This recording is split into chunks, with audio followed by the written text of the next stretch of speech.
So before we begin, I want us to think about presence in the way that we gather here today.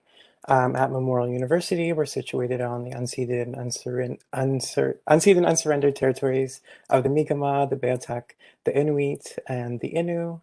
Um, I want us to think about stewardship. I want us to think about our presence on the land, the way that we're positioned, and I want us to consider power relations in terms of this conversation, and to think about the institution, Memorial University, to think about EDI efforts, but to also consider Memorial's investment in offshore oil and gas and what that means in terms of moving forward, and thinking about reconciliation. So thinking about these kinds of social and institutional efforts and investments and practices toward a collective becoming for these lands and waters. So we're hoping that this conversation today will be collaborative, and so we invite participants to share with us throughout. We have a series of guiding questions that will shape our conversation, and we're hoping that this is a productive and generative space for these discussions. I wanted to, um, you know, make space for this conversation because I noticed these shared resonances in the lives of adjunct per course instructors and undergraduate students at the current moment. To begin, I also want to acknowledge that I've only been teaching for one semester, so my experience and my positionality is informed from my history as a student as well. And so I'll be drawing from things that have helped me on my journey within higher education and relationships with instructors that have changed my life as a feminist scholar and community member. So I want to open up with Kate and Krysta, if either of you would like to share opening thoughts about this conversation today. Okay. I was giving Kate a second there. It's hard. So I have been a student at Memorial University for longer than anyone in the history of time. I began at MUN in 2005, and I'm on my fifth degree here now because I have a real problem with my love of education. And I have been teaching at MUN now. This is I think I'm about to start my sixth or seventh semester of teaching at MUN. So I've been very lucky, but it's also very interesting for me because I have been able to teach at MUN in pre-pandemic life, pre-COVID, during the highlight of COVID, not the highlight, but sort of like the peak, and now in sort of like this post kind of COVID atmosphere, and a lot of my students are first years. So I've gotten to see people come straight out of high school having that sort of what's considered normal high school experience, and now I'm seeing all these students who are coming out of a very abnormal high school experience where a lot of them didn't even get to spend that much time in school, and then they get pushed into university, and I find that has really changed a lot of things, which we'll obviously talk a lot about here, and has changed a lot of their relationships with academia and with what they need from us as educators. And I am very interested in that, and I want to unpack that more. And I would, if there is some first year students in here watching this, I would love for you to weigh in on that as well. Thanks, Krysta. Hello, everybody. My name is Kate Lahey. I use they, she pronouns. I'm finishing my dissertation, my doctoral dissertation right now, at the Women and Gender Studies Institute at the University of Toronto. I have taught at WIGSI in Toronto, and I have also had the great privilege of teaching at the Gender Studies Department here at Memorial, both at the graduate and undergraduate level. And I am a Newfoundlander, and my research is interested in intergenerational trauma and difficult knowledge in a Newfoundland and Labrador context. So some things that interest me particularly about the conversation that we're going to be having today is supporting neurodivergent and queer students, as well as supporting Indigenous and rural students from around Newfoundland and Labrador. It's a very specific experience that as a Newfoundlander, I think I have had wonderful connections and experiences. I mean, just a quick story before we open the floor, if that's okay, but my Nan, I was really close with, my maternal grandmother. She's from Taylor's Bay, which is a very small community at the tip of the Burin Peninsula near Lamoline. And she grew up, living off of the land without electricity. And she moved to town in her late teens in order to provide for her family. And she took a typist course, which was like all the rage at the time for young women to do. And she was in the hospital a few years ago, and I had started my PhD, my doctoral degree. And she was so proud, and she loved hearing about my experiences and my work. And I remember she told me that she dropped out of typist school within a few weeks because she felt like she was too stupid. And it really broke my heart at the time because she was the most brilliant person in the world to me, and was a survivor and a resilient, amazing person who had an incredible amount of knowledge about the land. She could hunt and skin any animal in our province, and was an incredible human being. So I definitely carry that kind of knowledge and experience with me when I'm interacting with students at Memorial University. So that's just a little story to start us off. I don't know if we want to open things up to the floor, but that's some things that I'm interested in, is thinking about those kinds of dynamics of reciprocity with students. Yeah. I think that's so important, just to like, your story really resonated with me, because I think, especially, the three of us, we are all academically privileged. We have, letters after our names. We are obviously within the academic community. And when, the idea of your Nan saying that she felt too stupid or didn't feel smart enough to be in typing school. And I get people say things along those lines to me often. And when they find out, they're like, oh, you're doing your PhD and, you have all these degrees. They're like, you must be really smart. And I'm like, well, I'm very smart about, or no, not even smart. I'm very knowledgeable about some very specific things. I had a friend say that to me recently. He's like, God, you just like, you're so smart. And I'm like, your job. He works with the Coast Guard. I'm like, you know how to run a boat. I do not know how to do that. So you're really smart. I'm very smart about certain things. And there is within a university can be very intimidating. Being a student can be very intimidating. It's like, oh, all these people are so smart. It's like everyone is intelligent. We have tended as a society to put an importance and made a hierarchy of what is intelligent. And I find that very interesting and very exclusionary and foolish, but you know. Thank you both for those comments, and um, you know, making us aware of power relations that shape our position in the institution. To your language of intimidation, Kate, your story, your family story of intimidation, and also domination, right, within the academy. And so I think what has shaped my practice as a feminist scholar, thinker, community member, artist, is working towards, a future of non-domination. What does non-dominance look like in practice? And so how might our conversation today help us think about recognition, reciprocity, gratitude, and care collectively? And so I just want to remind participants again that you are welcome to join us in this conversation. We would love to hear from you. I'll post our guiding questions in the chat if you would like to respond. And so I'm going to share our first question right now, since we're thinking about certain ethical relations and power.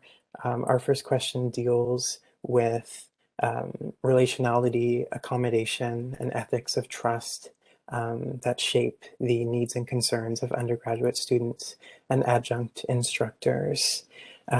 What have we learned about gratitude? What have we learned about reciprocity, about believing in students and showing them that we believe in them, and challenging this idea of domination, right? This top-down, I hold the knowledge, you're the student, right? So does anyone have any thoughts about this question?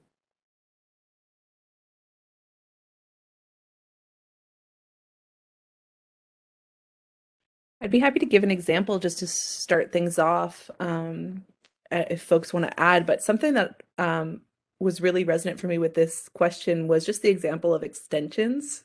So I don't know what other what other people in the room here do, or what their relationship with extensions are for their students. I'm a neurodivergent student myself, so um, uh, thinking about how important extensions have been in my life as part of my accessibility accommodations and things like that. But I recently started adding, I always tell students, like, you have the right to extensions. I'm here to support your experience of this course.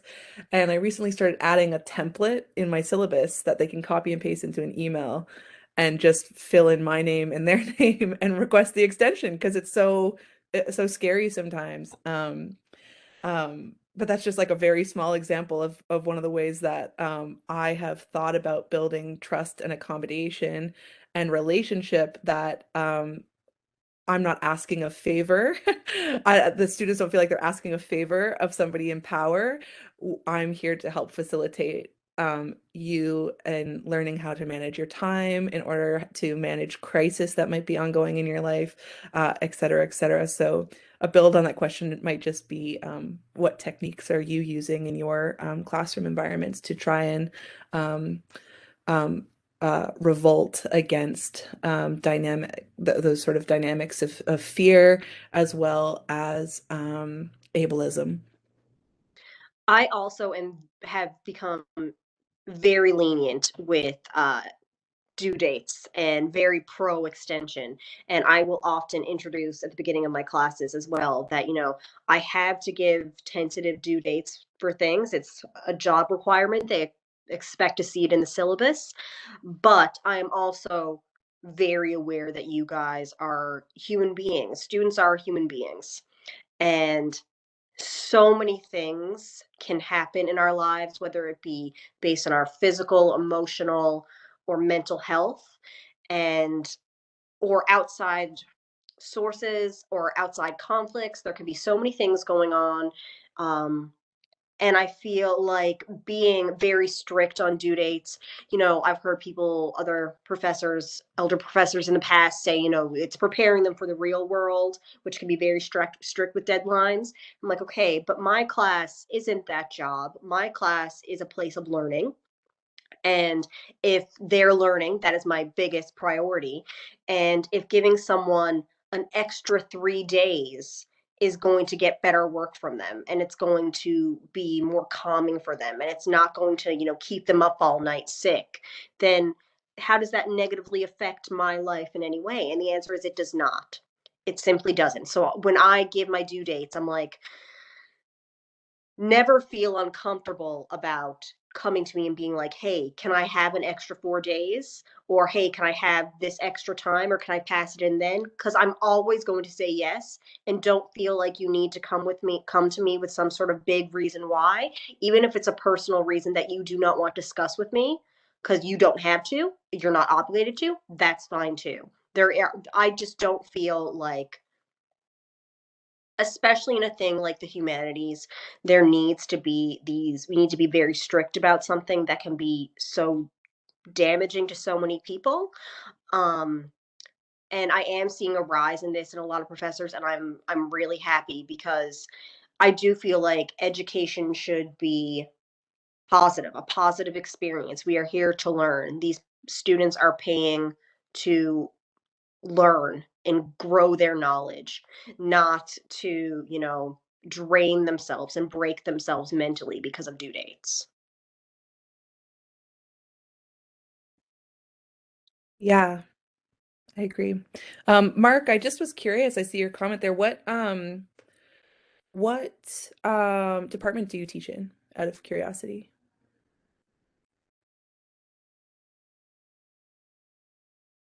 I'll just chime in. Sorry, I'm doing other things as well, so I didn't. No worries. Good. I don't teach here at the university. I'm staff here, but I am an instructor.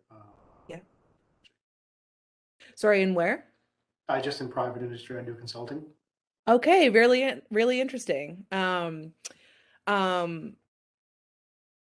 I was diagnosed with autism in adulthood. Can be similar expressions and share various uh expressions and accommodations a lot of the time. So I feel very close to my ADHD and autistic students as we share certain experiences together, and seeing adults navigating diagnosis or self-diagnosis of any kind in adulthood is so common in my classes too. I think we're seeing it wonderfully common in, I think, society in general and for instructors as well, right? For us as instructors and staff members as well. So I see that a lot, and it can actually be a wonderful gift in a classroom. Something that I have been using a lot is getting feedback from your students is one thing. Never doing small group work. I think small group work is hell. Or pre-assigning people if you're going to. That's a piece of feedback I've gotten. Offering hybrid methods always has been wonderful, especially just for general mental health with my students. I'm like, stay in your jammies and listen to class, be here. It's better than nothing kind of thing, having a lot of compassion with how students are able to attend and engage with your material, setting the intention of care, like I value you. Um, uh, um, all neurotypes are valuable in this classroom space. Just creating an open environment with that conversation has gone a long way for me, and having creative opportunities. So I never personally, I don't like lecture at my students, which can be fun and totally relevant. I guess that's why I asked what field you're in, because there's various flexibilities there, of course.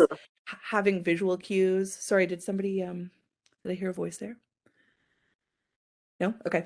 And something I have gotten a lot of feedback from my students is a love of creative exercises. I'm not sure about you, Krysta, but me and Daisy are both artists, musicians. Daisy is a visual artist and a poet, multidisciplinary artist. And so am I. I bring in art to the classroom. I bring in music to the classroom. I bring in film to the classroom. And creative writing exercises has been absolutely wonderful. I assign memoir of some kind on every class that I have, and I invite my students to write a mini memoir in the class. They love it. Presencing themselves, learning to use their voice, learning to trust their voice in an academic context. Like, these are all just examples, and I'm sure people in the room have tons more. Please feel free to add in the chat what works for you. Laura, Laurie Erickson, sorry, I TA'd for, who's a critical disability scholar at the University of Toronto, who taught me about collective note-taking documents. So I do a collective note-taking document in D2L, which is our sort of bright space here at MUN. I do a class playlist every semester. They love sharing music. I bring in a lot of queer culture because that's just part of my life. So lots of joking. Um, um, Trigger warnings, creating a consciousness around like these terms that will gesture towards my intention and care for them.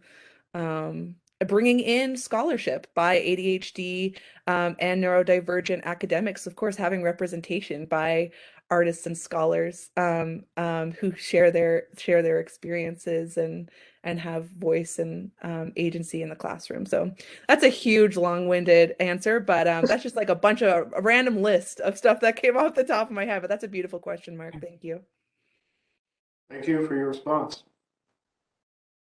I just want to echo some of Kate's comments to talk about presence. And so during Queer Disability Justice Week in my Genders and Sexualities course this winter, we had a guest lecture with queer disability activist advocate A. Powell. And so during their guest lecture, they came in person with their care worker, and they were thinking in such beautiful terms and expressing themselves in ways that had meaning and were felt. And they kept apologizing, and I was like, I don't want to pathologize your brain or your body mind in this space, right? There's no right way to share with students. There's no right way to give a guest talk or a guest lecture. This format that we train students to follow doesn't work for the majority of students. And having a visiting scholar with ADHD or any neurodiverse, neurodivergent community member in the classroom had a huge impact on students. And so I had my students write thank you letters to our guest speakers, and they thanked A. Powell for being so open, right, and having themselves seen in teaching, which was just a conversation. And students, you know, I had one student in particular who was so blown away because she felt truly validated in an educational setting for the first time. And so having that presence, right, and saying there are no right ways to teach and there are no wrong ways to teach or to be in conversation, specifically about queer disability, justice, so on and so forth. And I just wanted to bring Julie into the conversation to reflect on something from this morning's panel. I know you mentioned that there are a lot of instructors who don't want fidgeting toys or devices in their classroom. And I was wondering if you had any numbers or anything to add about that in Memorial's context. No, I actually learned about that through the panel that we did last year, and it was Jen who was speaking today. They also participated last year, and is something that they have found themselves as a student, but also through their work with the Blondin Center, they've heard from other students that some professors won't actually allow them to have their fidgeting device in class because they find it distracting, but the student actually needs it in order to be able to concentrate. And so that was something that they brought forward. So while I'm here, I actually had a link to share. It reminded me, Kate, when you were talking about your statement for students to copy and paste in order to email you. And I wanted to share, it's a graphic syllabus from Erica Merschrod, who's in the Department of Chemistry. I think sometimes when we have these conversations, they do tend to get limited to humanities and social sciences. Yeah, absolutely. And so I wanted to share the syllabus that she uses, and in that she has statements around letting students know that they're welcome and that the accommodations that they need are their right, and not something that they have to feel bad for asking for. And it's presented in a really interesting graphic way. So I thought that this might be the group to share it with. I love that. I also always do a video introduction. I learned that from Dr. Sarah Trimble at the University of Toronto when I TA'd for their pop culture class. They're like an amazing role model to me for teaching, and I really look up to them as a mentor. And they always did like really fun, wonderful video introductions as well with their courses. And I think something that I learned was like the beauty of the hybrid method. Now, I know some of you may be cringing when you say when you hear that, but I have seen it as a wonderful accessibility tool in my classroom. And some folks, as Anne is adding in the chat, right? It's not about individual accommodations, but shifting to thinking about accessibility more broadly, and really working in those queer methodological spaces where we're not attending to binaries so much, and we're looking at the classroom as having many possibilities, right? Of I love something you said earlier, Krysta. Oh, I'm preparing students for the real world or whatever. You got to toughen up kind of thing. It's like, I don't want the real world to be like that. So, also realizing that the classroom, when we are in a creative position as educators, we shape the classroom, right? So, we get to shape their world for that little bit of time. And I think that there's imaginative and radical possibilities when we can create a world that's different than the one that we had to be in. And something that I think a lot about from a trauma perspective, I was speaking to a friend who's a former engineering professor about extensions, and they were like, well, you know, if you like let them get away with this, then that, like, this kind of mentality, right? And it's because that's what they experienced through the system. So from an intergenerational trauma perspective, right, we can either stay in the cycle of saying, well, this happened to me, it made me tougher, or I had to go through it, so you have to earn your stripes, kind of like these kind of mentalities, right? Is we can shift and imagine together other possibilities. So we can take those difficult experiences that we had and and remake them, right? So for me, there's a lot of, I feel very honored and privileged to teach because it's been a huge opportunity for healing for me where um, I get to rewrite the experiences I had. So all the things I never got to have, the compassion, the care, the accommodations, I get to give that now, right? So there's also a perspective where we could bring in something like intergenerational trauma and think about the ways that, okay, are we going to perpetuate the real world and continue to imbue these sort of colonial or patriarchal structures, or are we going to try to work from within that system to create imagination and radical possibilities for something elsewhere, both in the classroom and then the world beyond? So I know there's obviously limitations to that, but I'm thinking, Anne, about your comment there about shifting more towards um, uh, accessibility in a broader sense, which I really appreciate. Anyway, just a comment from me.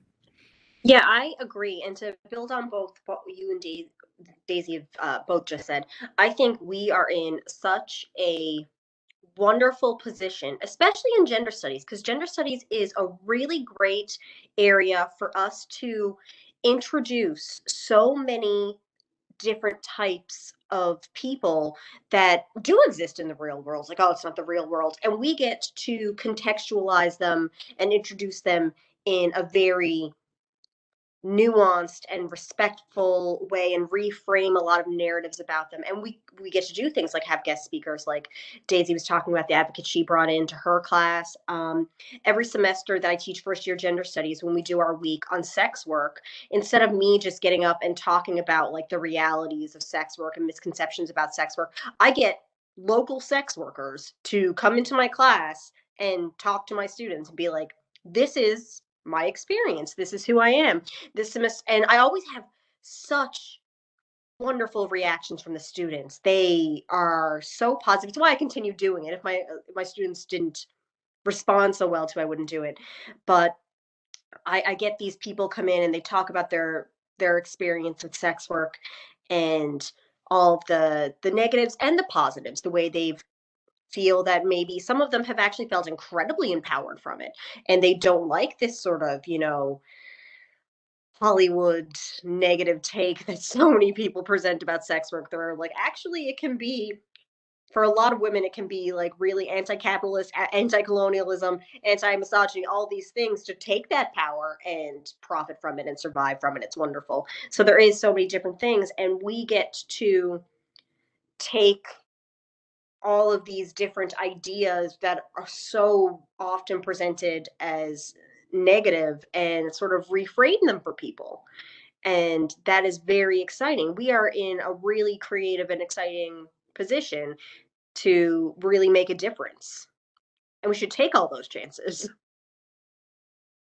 Daisy, I wonder, with you mentioned that this was your first semester teaching, and I was really excited that you're teaching to that Gender 2006, which is gender and sexualities.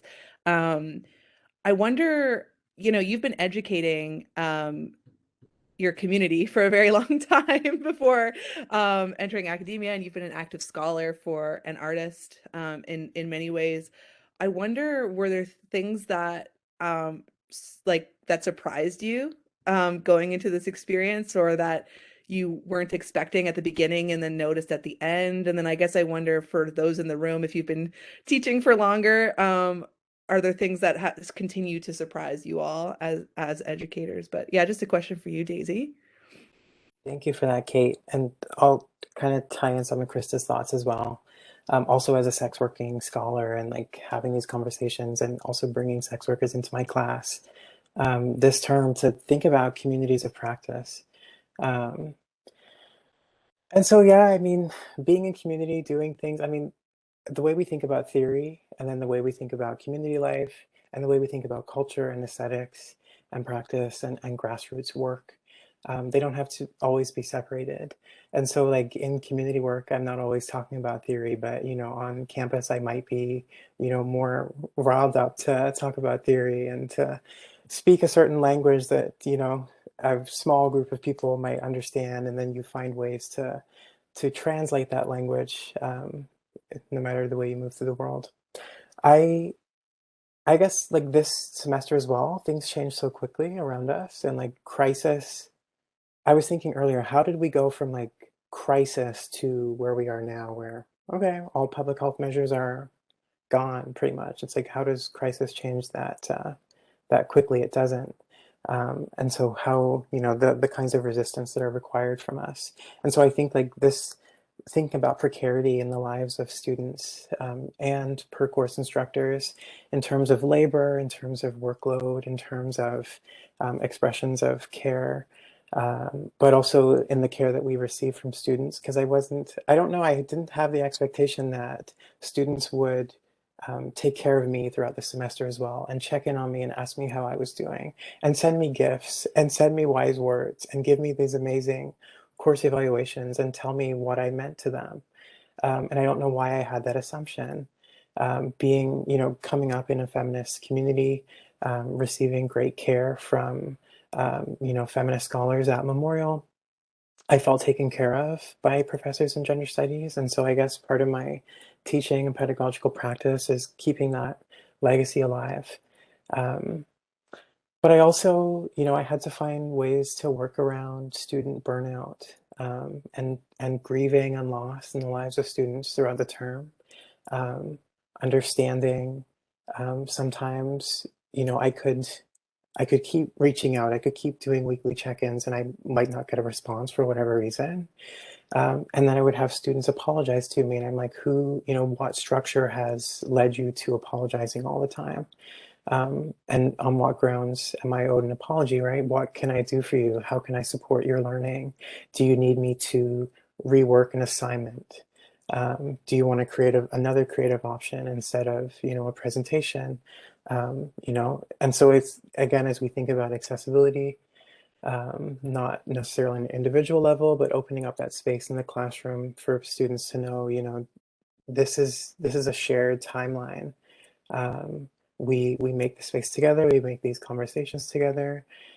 Um, and so seeing the risks that students were taking, right, to stay at home or to come to campus, that's a huge decision.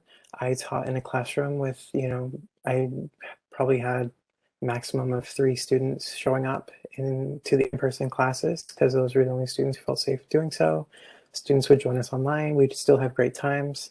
We play games, we do writing exercises, we'd listen to music, we'd analyze it, things that I learned from you in our conversations and through your support, Kate. Um, and so I guess like these being taken by surprise in students' expressions of care as well. And so that was one of our framing questions for this conversation. And I'm wondering if anyone else has something to offer about the ways that students have expressed care for them. I was very also surprised by the gratitude for care. When you offer the students, like I've found that, like, as someone who taught before the pandemic started and then am now teaching during the pandemic, I have found that students are definitely requiring more care, more leniency with these due dates and things like that, which is totally fine. Um, More support, both emotionally and academically, and they're looking for something. They're looking for guidance more, or at least they're being more open about it. They're really maybe suffering also a bit more burnout. And I have been willing to give it because I have been really, really privileged in my university experience that I have consistently found good professors who have accommodated me, provided me with so much care through so much outside of my academic stuff. And I don't forget that. And that is the sort of level of care I want to pass on to my students, because I know without that care, I don't know that I would have gone through any of my degrees. Um, and I want my students to have positive learning experiences. I want them to be able to learn without the stress. And when you offer that to people, they will appreciate it. Like, I remember, Kate, just a moment ago, you said, how, what is that old mindset of, sort of like, I had to go through it, so you have to go through it. You taking away the hardness isn't going to make these people less intelligent. It's just going to really, really just like fill them with gratitude and peace. Like the relief you see in these students when you offer them that care, when you offer them those changes, when you offer them those, you know, pushed back due dates or lenient due dates. The offering that care and kindness means the world to them. And you end up getting, instead of, you know, some pulled together last minute stress work that isn't very good, you end up getting some really great work from these people. And they start to reflect on themselves better in creative works. Like I think we all do creative projects in some capacity, or allow students to do that if they want to. And when you let them do it and reflect on the things, you're getting better work because you're not putting that stress on the work.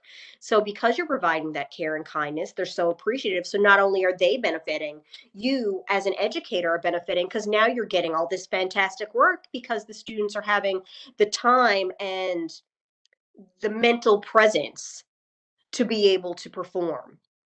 So I don't really stand by that idea. It's like, well, this is how we do it. You know, you got to prepare them. We went through it. It's like, actually, from my experience, if you operate through the lens of care and kindness and just genuinely wanting these people to learn, you will get amazing work. You'll get better work.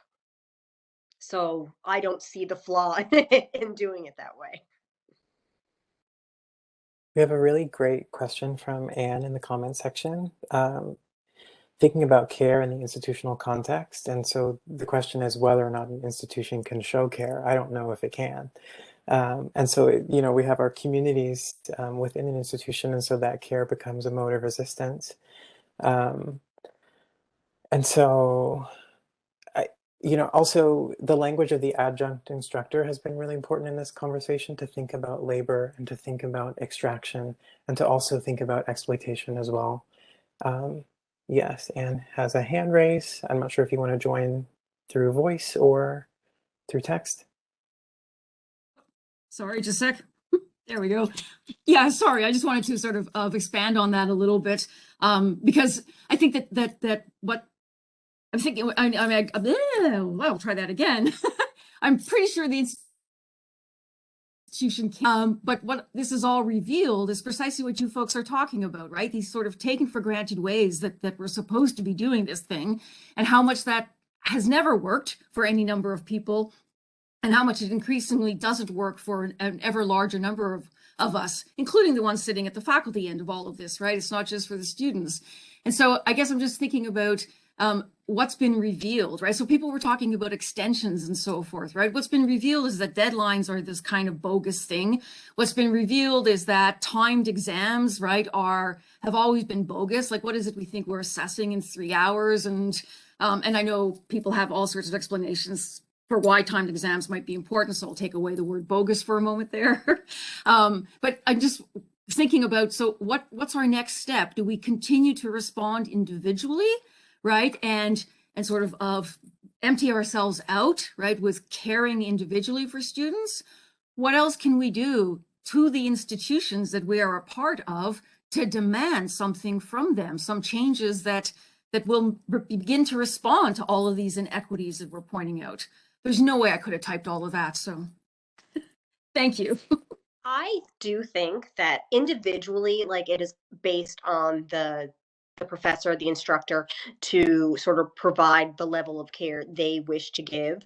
Not everyone is going to want to give the same level of care. I know that it can be a little bit Daze mentioned exploitation. There has been times where I've given so much care, I've found myself providing quite a lot of additional emotional labor outside of my labor as an instructor. And, you know, that can be incredibly trying, especially when I have 2 children of my own and I'm writing my PhD. It's like I'm trying to keep like 70 students from losing their heads, and you want to be as supportive as possible. And then I think about all of these things. And this even goes back to you talking about timed exams. It's like, what's the point of them anymore? And I can even hear the arguments for them in the back. It's like, well, to make sure students, you know, memorize things and really have it down pat. But in the world we live in, do you even need to have anything memorized anymore? Is that even necessary? I don't know. There's so many things that have changed. And I think as an institution, we actually do need to figure out a way to collectively care for our students and meet their needs so that it isn't falling on individual professors or instructors to take on all that additional emotional labor. So you have one professor who's like, no, I'm going to do it the hard way and be difficult. And then all the stress they're causing has to come over to the professor who is offering the emotional labor, then it becomes a little exploitative. And I'm just thinking that there has to be a new way of doing things so that education is more accessible. Education, I genuinely do not believe that education should be stressful. I just don't. I think it should make you feel good.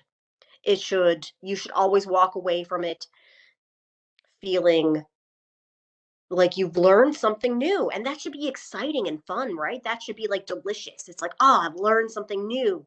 That's great. Not should be like, oh my god, I have to learn something new. Like, that's not what this should be. And until we as an institution start treating education like it should be a wonderful thing and not a stressful thing, I don't know that we're going to see the big changes in the student stress and therefore our stress as instructors. I would just hop That's the in. question. Oh, sorry, You can. Daisy. Go Oh, for it. feel free, Kate. You go. No, I just think, Anne, that's like a really wonderful shift to think through the sort of like symptomatic nature of all of these expressions that we're talking about as sort of indicators or gestures towards something systemic and collective that's going on, and how we can read those experiences for something at a different scale and sort of moving through those scales. But something that's really, I think, poignant to this group of people here, myself, Krysta, and Daisy, is we're per course instructors. We're young academics who are so precariously positioned in the academy that it's actually really interesting. I didn't notice how individualistic everything we're talking about is, and what silos we're in, right? We have wonderful support in the gender studies department, with Jennifer Dyer, and Sonia Boone has been like an influential mentor in both mine and Daisy's like lives. But that's sort of an exception, to that's sort of aside from the institutional structure, I would say. So that's really interesting too, to think about just the precarity that we are all in, is that I don't really feel like I have a voice or an influence on the sort of structural component. I definitely feel a lot of like tiptoeing and fear, and I'm like, I want everybody, I want to do things right. And there's like a lot of anxiety for me as a young scholar, right? In wanting to keep everyone happy and understanding the precarity of my placement and my life. I want to stay in Newfoundland. I want to work at the university, right? So I feel lots of anxiety right around my precarity. So a lot of the time I want to not rattle anybody. So I try and find strategies as a teacher to support myself, to support my students. As Daisy said, we support each other as friends and community members, right? We're doing all these strategies, but they're all working within the various forms of marginalization and oppression that I'm also experiencing as a precarious per course instructor myself. So that's just a really wonderful observation. Yeah, I love that, Anne. And actually, I've had that so much. Like, mentorship is really important to my life, and mentorship is a form of pedagogy that I carry with me a lot. Daisy and I both are on the board for Girls Rock NL because Daisy and I are both musicians. So we co-organize a Girls Rock camp, which is, offers music programming for girls, non-binary, and trans kids across Newfoundland and Labrador. And it's all about mentorship, right? That's how I came up in the music world, was mentorship of my best friend, Joanna Barker. And it's just been an invaluable form of learning for me that is that has been for me feminist. It's been like having amazing transgenerational relationships. It's such a fundamental part of queer culture. Right. So, you know, I think that's beautiful, Anne, is that we can also have these mentoring relationships, right? Where we can have those who might have a little more power than us, we can work together. So I really appreciate that. That strategy, and I try and do that for my students. Like if I as the instructor have a position, I use my power to create room for you, and we have to, and having those kinds of cyclical relationships. Yeah. I think just to tie things together from Krysta, Kate, and Anne, in terms of, you know, that intergenerational and mentorship, the importance of mentorship, but then to think about the reality of gender studies in the Canadian academic context as a field of discipline that continues to be underfunded. And so to think about the gender dimensions of these care expectations in the institution that keeps, you know, everything turning and keeps the students, you know, together in some ways. But then the level of precarity and so the reality of, you know, the percentage of per course and adjunct instructors that also keep these courses rolling, and we're getting paid nothing in return. And so it's like, when we think about the transformative potential of teaching, what do we get? You know, what benefits our lives as precarious adjunct instructors? How are we committed to teaching? How are we committed to structural change through our teaching, knowing that we're pushing our boundaries, knowing that we aren't always taking care of ourselves by expressing more care than is livable at times in an underfunded, in a devalued field? Does anyone have any comments about doing this work, teaching for change and transformation at a time when gender studies, feminist, anti-colonial, anti-racist scholarship continues to be questioned within the institution? I feel so sort of undervalued, not by our department. Obviously, Jennifer and the department is just, they are wonderful and supportive people. Like we've just mentioned, Jennifer and Sonia, they're just, we have a great team behind us. They're also undervalued. The entire department is undervalued. But it's funny because I have so many young people who take gender studies classes, and they, so many people take it just as an elective, like think it's going to be easy, you know? And they end up being like, this was my favorite class. I can't believe it. I had a young man fresh out of high school take gender studies 1005 this past semester, and um he did so much great work. Like he was just really into it, and he came to my class near the end of the semester, during my office hours, and he ended up sitting down and chatting with me. He's like, listen, I came to MUN to do engineering. I have everything mapped out. How can I still come to gender studies classes even if they don't fit in with like my coursework? I'm like, and so I explained to him about auditing classes. I'm like, and honestly, like if you ever want to come to one of my classes and just sit in, and he's like, can I do some of the work if I want to? I'm like, it won't be graded, or I can grade it, but it like won't go towards anything for you. But if like you think an assignment sounds cool and you want to do it, and he's like, I could still do it. I'm like, you could still do it. And he was like, okay, cool. That's actually really awesome. And then he went on this like hour-long tangent about all of the things we talked about in class that he didn't realize were important to his life, but are important to his life.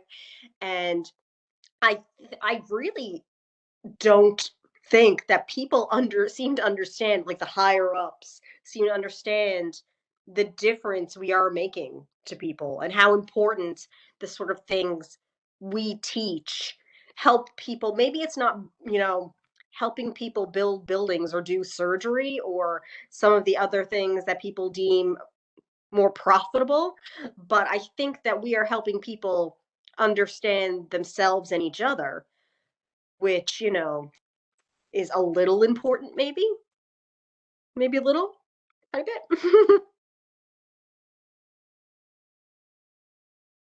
Can I add to that very quickly? Go ahead.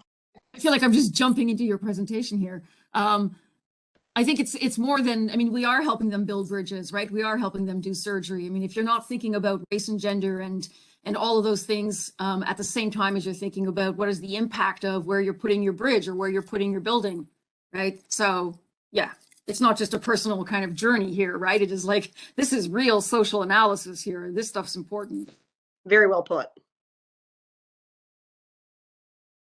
Yeah, and what fields of study are constantly having to even have this conversation, right? That we're constantly having to have a dialogue of proving the value as if it's some sort of pseudo um like some alternative medical practice. I don't know, like having to prove the validity of a field, right, is something I continually see, especially even just in strategic planning and things like this, at grant writing. There's like always this caveat of having to preface requests for funding or requests for strategic changes, right, with the argument of the value um, of a field in general, which I find disturbing, and especially in an era like teaching and studying in a time of Trump, for example, right? Or we're dealing with the leaked document around Roe v. Wade this week, right? Where um, um, we're dealing with a climate of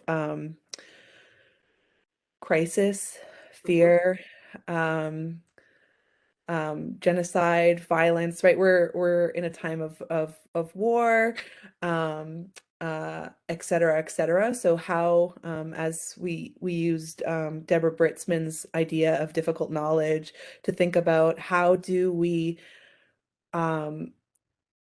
even begin to perceive the work that we're doing itself, has become fundamental for me as a reminder. And an activity I did with my graduate students this year was a term that I love is like, what is the stakes of your work, right? And realizing that in a large institution, everybody has very different stakes, right? Is coming from different positions and has a different set of understandings of what is valuable and what is not valuable in research and teaching and in their work and their lives in a more existential way. And I often, yeah, I feel siloed sometimes. Like I have to just do my own thing. I don't know. And that makes me sad, I think, on an institutional level, right? Is that you're sort of working within something that can never be other than what it is. And I often find myself a bit existential dread with my relationship with the institution, and just trying to find those pockets and those moments and those relationships and the spaces and the students and the fields of study, the conferences, the journals, right? Trying to find and continue to create those opportunities, and spaces that suit me. It doesn't go away. And something that I don't know, is like strategizing how we fight, when we fight, where we fight, how we do these kinds of things. And again, working under such traumatic and critical conditions where, for me, I'm very emotional and the stakes are really high of what we're talking about, right? Like if we're looking at Roe v. Wade in a class this week, right? This isn't some abstracted issue, right? It's our lives, it's our lived impacts, and our students are always bringing their lived experience to gender studies classes as well, right? So the stakes are high and what we're talking about is heavy and intense and meaningful, and that's why it can be life-changing for students to have those experiences acknowledged. And doing weekly check-ins is something that really changed my world too. I know I've talked to you, Daisy, about this, but allowing my students to say their name at the beginning of every class and presence themselves in the world, share their pronouns, tell me how they're doing, and hear from one another, try and create moments of storytelling circles and community, etc., has been a bit of an antidote to some of that for me. But yeah, I do feel like I'm constantly just trying to address symptoms. I don't know. Yeah, I'll leave the thought there. But yeah, thank you. Thank you, Kate. We just have under a minute left. I've loved this conversation. I think we're at the point where we imagine what justice looks like, a justice to come, which is a term used in a lot of feminist theory and scholarship lately. Thank you, everyone, for being with us today, for sharing, for listening, and for gesturing towards something better, hopefully. And so we'll take this spirit and we'll keep pushing against the institution, and keep caring, right? And keep imagining. And I'd like to say a special thank you to Daisy Jefferies. Daisy organized myself and Krysta, and helped us condense our thoughts and did all of the labor in bringing us together. So a special thank you to Daisy. Thank you so much to Daisy. Thank you, everyone. Take Thank you, care. everybody.